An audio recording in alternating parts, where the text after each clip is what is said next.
पहली खबर जौनपुर से है। यहां रास्ते के विवाद को लेकर दो पक्ष आमने सामने आ गए और दोनों पक्षों में जमकर लाठी डंडे चल गए। मारपीट में दोनों पक्षों के 5 लोग घायल हुए। घायलों में 2 की तो हालत नाजुक बताई जा रही है। घायलों को अस्पताल में भर्ती किया गया। मारपीट का वीडियो सोशल मीडिया पर भी वायरल हो गया। पराऊगंज थाना क्षेत्र के छाता डीही गांव की घटना।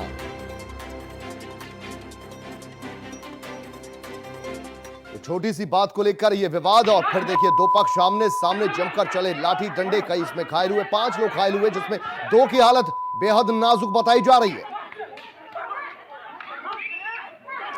विवाद छोटा सा था लेकिन पूरे के पूरे परिवार इस संग्राम में कूद गए। महिलाएं भी इसमें शामिल होंगी। लाठी डंडे जमकर चले गए।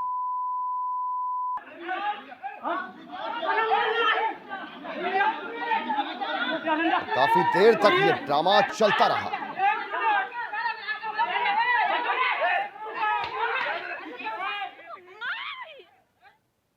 आगे बढ़ेंगे। खबर फर्रुखाबाद से है। मिट्टी धंसने से कुएं में दबे लोग, 2 लोग कुएं में दबे हैं। दरअसल कुएं की सफाई करते वक्त यह हादसा हुआ। खेत मालिक और मजदूर का रेस्क्यू ऑपरेशन अब भी जारी है। शमशाबाद थाना क्षेत्र के अलहपुर पीतू धुलेश्वर की यह पूरी घटना। सफाई का काम यहां जारी था जिसमें मजदूर भी काम पर लगे हुए थे। 2 लोग इसमें दबे हैं और अभी फिलहाल देखिए ये मिट्टी निकालने का काम अब भी जारी है। 2 लोग इसके अंदर दबे हुए हैं। खेत मालिक मजदूर का रेस्क्यू ऑपरेशन, उसकी तस्वीरें ये आप देख रहे हैं। फर्रुखाबाद से सैकड़ों की गांव की भीड़ भी यहां खड़ी है। लेकिन अचानक से यह हादसा क्यों हुआ?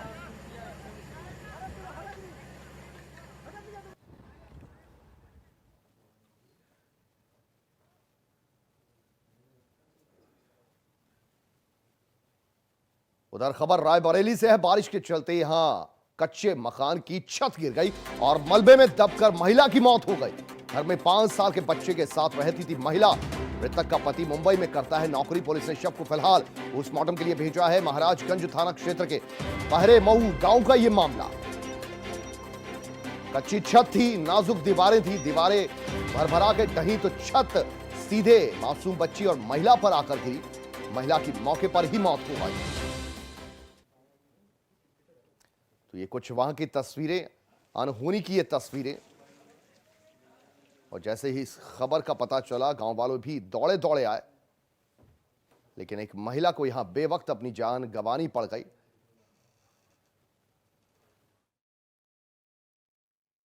हम लोग को जब मालूम पड़ा तो क्या हुआ तो हम लोग पीछे से गए। पीछे से आए, पूरा दीवार आए ईंटे का जी। तो उसको गिरा के पीछे से आए तो देखे तो उससे पूछे बच्चे से मम्मी किधर है, तो बोला कि इधर है करके जी। तो हम लोग निकाले। हाँ, एक बच्चा था, सुबह रो रहा था। ये तो जो आर बगल वालों ने देखा यहाँ रो रहा है तो पीछे से सब लोग गए तो देखा तो दबी हुई थी। महाराजगंज थाना अंतर्गत गांव पहरे मऊ में रोहिणी पत्नी अर्जुन उम्र 26 वर्ष, जो कि अपने घर की नाली साफ कर रही थी। कच्चा मकान था जिससे दीवार उसके ऊपर गिर गई भारी वर्षा के कारण। जब तक लोग पहुंचते या पुलिस पहुंची तब तक उसकी मृत्यु हो गई थी। उधर गोरखपुर, सहजनवा, खोराबार समेत कई विकास खंडों में किसानों के सर से संकट के बादल नहीं छट रहे। किसानों को इस साल धान की अच्छी उपज की उम्मीद थी। फसल में बालियां तो अच्छी निकली लेकिन बालियों में दाना नहीं आ रहा। दाना नहीं आने से किसानों की चिंता लगातार बढ़ती जा रही है। किसानों को चिंता यह सता रही है कि अब उनका गुजारा कैसे होगा। लेकिन राहत की खबर यह है कि डीएम ने किसानों को मुआवजे का आश्वासन दिया है। साथ ही डीएम ने कहा है कि जिस दुकान या सहकारी समिति से धान के बीज की खरीद की गई है उस दुकान और समिति पर भी कार्रवाई की जाएगी। और नहीं तो बीज में यदि कमियां हैं, क्वालिटी में कमियां हैं, उसी की वजह हो सकता है। कहाँ कहाँ हम लोग को खबर मिलता है वो आपको मीडिया के जरिए से मैं अपील करने चाहता हूँ। किसान को मेरा अपील है, आपका जो फसल लेके आप नज़दीकी ब्लॉक का जो वहाँ का प्लांट प्रोटेक्शन ऑफिसर रहते हैं, यानी जो एडीओ अग्री कहते हैं, उन्हीं को दिखवा सकते हैं। उसके बाद टीम लेकर के वहाँ पहुँच जाएंगे। इनकेस यदि आप जनपद के नज़दीक रहते हैं यहाँ तो डीडी कृषि और जिला कृषि अधिकारी से सूचित करा सकते हैं। हम टीम भेज करके आप चेक करा लेते हैं। उधर जौनपुर के एक युवा किसान ने पूर्वांचल से रासायनिक खादों को समाप्त करने का बीड़ा उठाया है। ये किसान खुद जैविक खाद तैयार कर अपने खेतों में इस्तेमाल करता है। साथ ही आसपास के सैकड़ों किसानों को जैविक खाद बनाने की विधि बताकर खेतों में इस्तेमाल करने को प्रोत्साहित भी करता है। किसान का दावा है कि जैविक खाद के प्रयोग से फसलों की पैदावार 3 गुना बढ़ जाती है। धर्मापुर ब्लॉक के सरिया गांव के निवासी गुलाब मौर्य ने केंचुए से अपने घर में जैविक खाद बनानी शुरू की। खाद तैयार होने के बाद अपने खेत में कुछ भाग तो इस्तेमाल किया तो आश्चर्यजनक पैदावार हो गई। इसके बाद से भारी मात्रा में जैविक खाद तैयार करके अपने पूरे खेत में प्रयोग करना इसने शुरू कर दिया।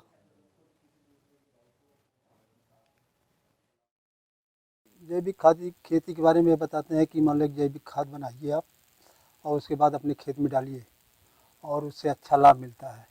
यही सब काम हम लोग करते हैं। ऑर्गेनिक खाद और उत्पादन खाद में आपके ये केंचुए से तैयार होती है और 3x12 के इसके ढांचे बनते हैं, गड्ढे बनते हैं और ज़मीन के पैरेलल बनते हैं। उसमें सड़े गले और गोबर डाल करके केंचुए डाले जाते हैं। वो केंचुए से खाद तैयार होती है और लगभग 2.5 से 3 कुंटल एक ढांचे से खाद मिल जाती है। आगे बढ़ते हैं। फतेहपुर में कोतवाली बिंदगी क्षेत्र के दरवेसाबाद गांव में एक युवक की गोली मारकर हत्या कर दी गई। युवक घर के बाहर टीन शेड के नीचे सो रहा था। युवक की हत्या से गांव में हड़कंप मचकर रह गया। वहीं मौके पर पहुंची पुलिस ने फिलहाल शव को पोस्टमार्टम के लिए भेजा है। तफ्तीश में जुटी है पुलिस।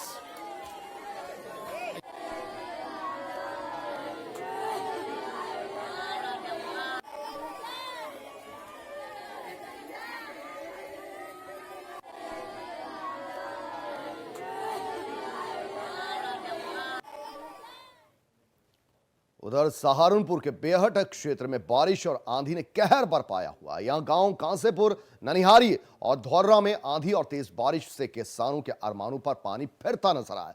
बारिश की वजह से किसानों की धान की फसल बर्बाद होकर रह गई। फसल बर्बाद होने से किसानों को गहरा सदमा लगा है। बारिश और आंधी में धान की पकी हुई फसल गिर गई। किसान पहले से ही बहुत सी अच्छी खासी परेशानियों से दो चार हो रहे थे। किसानों का गन्ना भुगतान न होने से किसान कर्ज में डूबे हुए हैं। साथ ही धान की फसल अब बर्बाद होने से किसान ऐसा लगता है मानो पूरी तरह से टूट कर रह गए हैं।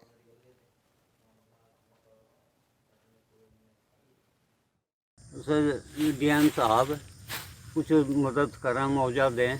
जी हाँ, कुछ आख्तों का कर्जा है, यू बिजली वाले फिर हैं, कहाँ से दें। जी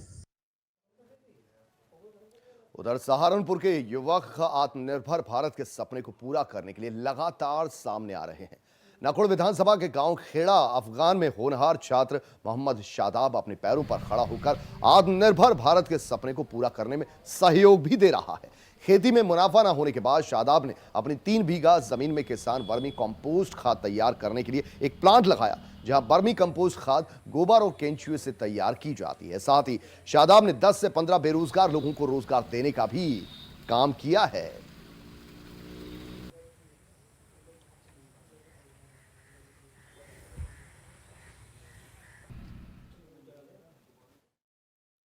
जी इसके हम लड़का शहताब के हम काम कर रहे।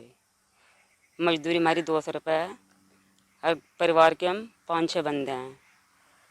1100 रुपये 1150 रुपये हमारी मजदूरी है जी। इन हम अपना परिवार चला रहे। लखीमपुर खीरी में पलिया कोतवाली के बजाज चीनी मिल के एक मगरमच्छ मिलने से यहां हड़कंप मच गया। मिल के वाटर टैंक में दरअसल ये मगरमच्छ मिला। मिल कर्मचारियों ने फिर आनन फानन में वन विभाग को मगरमच्छ मिलने की सूचना दी।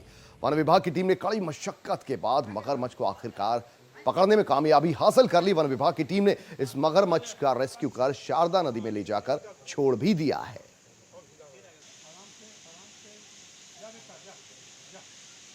लेकिन ये मगरमच्छ जंगली इलाके से रिहायशी इलाके में कैसे पहुंचा, कहां से वो आकर एक वाटर टैंक के अंदर छुप गया।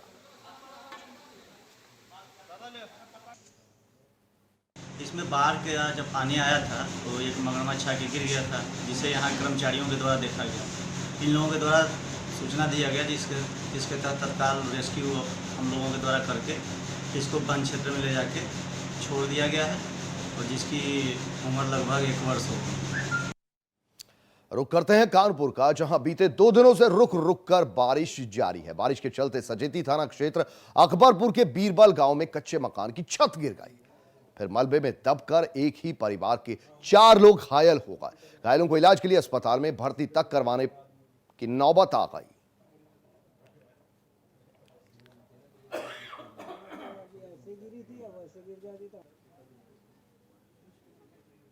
मिर्जापुर में पीएम आवास योजना की दूसरी किस्त न मिलने से लाभार्थी परेशान हैं। पीएम आवास का निर्माण कार्य पूरा नहीं हुआ है और इसके चलते लोग छत की जगह पन्नी डालकर रहने को मजबूर हो गए हैं। ये रिपोर्ट देखिए। मिर्जापुर में पीएम आवास की दूसरी किस्त नहीं मिलने के कारण कई मकान अधर में लटक गए हैं। करीब 2 साल से आवास की दूसरी किस्त जारी नहीं की गई और अब फंड के इंतजार में मकान निर्माण का काम बंद कर दिया गया है। प्रधानमंत्री आवास योजना के तहत लाभार्थियों ने पहली किस्त में 50,000 रुपए पाने के बाद कच्चा घर तुड़वा दिया और नए मकान का निर्माण कार्य शुरू करा दिया गया। पक्के घर में रहने की आस और विश्वास अगली किस्त न मिलने से अधर में लटक गई है। सालों से दूसरी किस्त न मिलने के कारण आधे अधूरे मकान में पन्नी डालकर लोग रहने को मजबूर हैं। लाभार्थी अब तक अपने सिर पर छत का इंतजार कर रहे हैं। लाभार्थी विभागीय लापरवाही का खामियाजा भुगत रहे हैं। लापरवाह अधिकारी योजना में पलीता लगा रहे हैं। एक किस्त मिला 50,000, बहुत खुशी मिला और उसके बाद 2 साल हम लोग परेशान हो गए, अभी तक मिला ही नहीं। और क्या बताएं हम, और कर्ज वर्ज लेके हम लोग कैसे ये सब थोड़ा सा आगे का दीवार उठवा लिए। अब उसके बाद इतना दिक्कत परेशानी झेल रहे हैं, पन्नी उन्नी छा के अभी हैं और बड़ी बड़ी लड़कियां हैं हमारी। खुश होकर के अपना घर गिरवा दिए और उसके बाद ये हुआ कि अब आ रहा है तब आ रहा है। दूड़ा ऑफिस जाते तो बोलते हैं कि अब लगवा दिए हैं, लग गया है। फिर का कोरोना है, कोरोना तो 6 महीने से और 1.5 साल हो गया। शर्म की बात है कि अभी तक हम लोग पन्नी में जीवन वितरण कर रहे हैं। इसी साल कोरोना महामारी ने दस्तक दी। तब से विभागीय अधिकारी धन आने की बात कर रहे हैं, जबकि 2 साल से लाभार्थियों को निर्माणाधीन मकान की दूसरी किस्त नहीं मिली है। डूडा की परियोजना अधिकारी का कहना है, धन आने के बाद लाभार्थियों को वितरित किया जाएगा। 31,659 लोगों का आवास यहाँ पर सैंक्शन हुआ है जनपद मिर्जापुर में, जिसमें से हम लोगों ने 18,674 लोगों को जांच के बाद प्रथम किस्त दी है और जांच के ही बाद 13,636 लोगों को हमने द्वितीय किस्त दी है और तृतीय किस्त हमने दी है 9,918 लोगों को। और धनराशि जैसे जैसे उपलब्ध होती जाएगी और भी किस्तें इनको लाभार्थियों को दी जाएंगी। क्या वजह मानते हैं अभी तक पैसा नहीं आया और उन लोग के पास में पहुंचा? धनराशि अभी उपलब्ध नहीं है और धनराशि जैसे उपलब्ध होगी उनके खाते में किस्तें चली जाएंगी। कितने समय हो चुका है मैम जो धनराशि अभी तक लोगों को दूसरा जी, कोविड-19 के समय से धनराशि उपलब्ध नहीं है और जैसे जैसे आती जाएगी वैसे वैसे किस्तें निर्गत कर दी जाएंगी। कोविड-19 का असर यहाँ भी दिखा रहा है। जी, धनराशि उपलब्ध नहीं है अभी।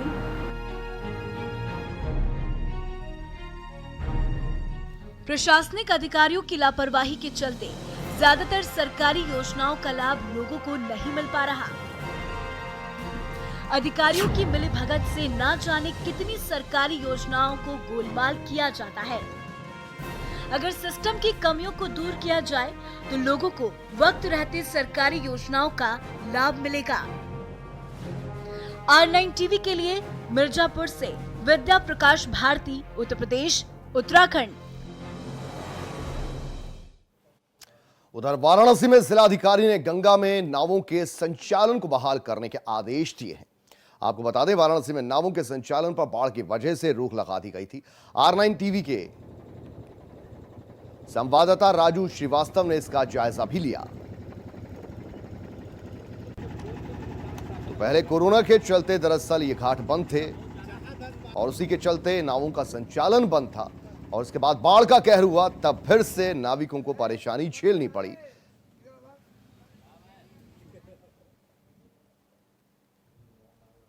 धीरे धीरे सर लौट रही है, आते रहे वो। दशनाखी चालू हो गया, नंदर चालू हो गए, नौका विहार चालू हो गया है। धीरे धीरे व्यापार में लाइन पे आ रहा है। पहले से अपेक्षा अभी तो बहुत बढ़िया हो गया है। धीरे धीरे हम लोग अपने जो रोज़ के मर्रे ज़िंदगी से अब बाहर आ रहे हैं। देखिए, जैसे हमारे काशी में, हमारे और इंडिया में जो ये महामारी चल रही है, अब ये ख़त्म हो रही है धीरे धीरे। और जो हमारे गंगा का जलस्तर है अभी घट भी गया है। जैसे अब पर्यटन है हमारे काशी में अब आना चालू हो गया है। अब धीरे धीरे जो हमारे नाविक की जो समस्या थी अब वो धीरे धीरे दूर हो रही है। गंगा जी देखना है, बहुत दिन बाद मौका मिला हमको गंगा जी आने का, और हमने सोचा कि थोड़ा गंगा जी देख लेते हैं, घूम लेते हैं। और आके देखा तो बहुत ज़्यादा रौनक हो गई है, दुकानें खुल गई हैं, पूरी नौका चल रही हैं अच्छे से। और हमने सोचा थोड़ा घूम लूँ, और इतनी देर बाद कोरोना से आदमी बाहर निकला है तो घूमने का थोड़ा मौका मिला है। तो इस समय मतलब घूमने के लिए साधन नाव से घूमने का पूरा सुविधा बन चुका है। देखा जाए तो घाट से भी घूम सकते हैं, नाव से भी घूम सकते हैं। जल स्तर बहुत काफ़ी कम हो चुका है। देखा जाए तो मंदिर भी अब खुल चुके हैं काफ़ी, मतलब कि बहुत खुशी मिल रही है कि जो मंदिर 6 महीने से बंद था अब वो खुल चुके हैं, बाबा का दर्शन हो जा रहे हैं। गंगा जी के घाट पे आए, काफ़ी दिन बाद आए हैं, इसलिए बहुत अच्छा लग रहा है। और सारा चीज़ें भी खुल गया है, नाव वगैरह भी खुल गया, इसलिए अपने फैमिली के साथ आए घूमने के लिए। कितने दिन बाद ये वापस हम तो बाहर जॉब करते हैं, तो यहाँ पे 4 मंथ बाद आए हैं, पर बहुत अच्छा लग रहा है। कोरोना काल के बीच अब वापस जीवन पटरी पे लौटने लगा है। धर्म की नगरी काशी में टूरिज्म की अगर बात करें तो विदेशी पर्यटक तो नहीं, लेकिन देसी पर्यटक काशी आने लगे हैं। यही वजह है कि नौका विहार की सवारी भी अब सुचारू रूप से गंगा में संचालित हो रही है। आप देख सकते हैं, मैं कैमरामैन से कहूँगा कि दिखाएं कि अब जो देसी पर्यटक हैं वो काशी आने लगे हैं और काशी में नौका विहार का आनंद भी लेने लगे हैं। जो 84 घाट काशी में हैं, जो अपने आप में बहुत कुछ बयां करता है, दिलों को सुकून देता है, आँखों को सुकून देता है, वो घाट भी अब अपने रौनक बिखेर रहे हैं। यही वजह है कि देसी पर्यटक जो हैं वो काशी आने लगे हैं और पटरी का रोजगार भी इन दिनों शुरू हो गया है। धार्मिक मंदिर और स्थलों की बात करें तो खोल दिए गए हैं। कोरोना काल से लड़ते हुए ही अब सारी जीवन को पटरी पर वापस ले आना है और रोज के चंद पैसे कमाकर अपने घरों को चलाने वाले लोग अब रोजगार की तरफ बढ़ने लगे हैं। उत्तर प्रदेश के वाराणसी से ऑनलाइन टीवी के लिए राजू श्रीवास्तव।